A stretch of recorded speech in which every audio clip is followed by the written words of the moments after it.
This week, Portland City Council will decide on the future of homeless camp removals. We are spending millions and millions of dollars to move people from sidewalk to sidewalk. Councilor Angelita Murillo is proposing cutting $4.3 million from the Impact Reduction Program's roughly $14 million budget.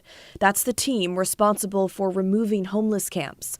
A city spokesperson says, given what the program has already spent, this cut would leave them with just under $5 million until the end of the fiscal year in June. We need to make sure that we're not funneling money into systems that are keeping people perpetually unhoused. Councilor Murillo wants to put that roughly $4 million towards East Portland's safety improvements and helping people afford rent and food. For me, this is good governance. Councilor Mitch Green supports the idea.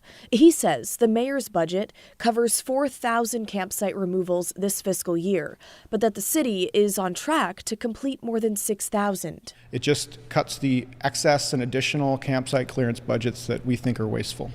I just don't really understand where these councilors are coming from exactly. Todd Zarnitz chairs the Northwest District Association. He believes camp removals help keep his neighborhood safe. I think once you give a camp any sense of permanence, that's when things get wildly out of control. This is just not well thought out, and it needs to be stopped. Councilor Dan Ryan says if cuts are made to the city's camp removal program, there will be even more tents on the streets. It's very bad for economic development. We're a city that needs to focus on economic development, and this would definitely be backpedaling big time.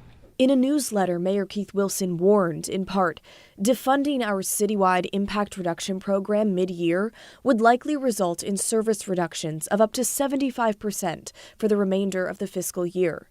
This would be devastating for every neighborhood. Perhaps most painful of all, we would be forced to lay off up to 100 workers, including those in successful workforce development programs that prioritize hiring workers with lived experience of homelessness or prior incarceration. The mayor adds the amendment would also cut money from the parks, police, and fire bureaus. There was a lot of misinformation in the mayor's announcement, and if he had called my office, we could have rectified a lot of that. There will still be garbage pickup. It will not cut any workforce development programs for unhoused people. We were pretty meticulous with how we crafted this to not have any unintended consequences. Some neighbors already pushing back. When the mayor decided on this program to have, big mass shelters, the idea was now we have a tool to help get people off the street and get them the help that people need.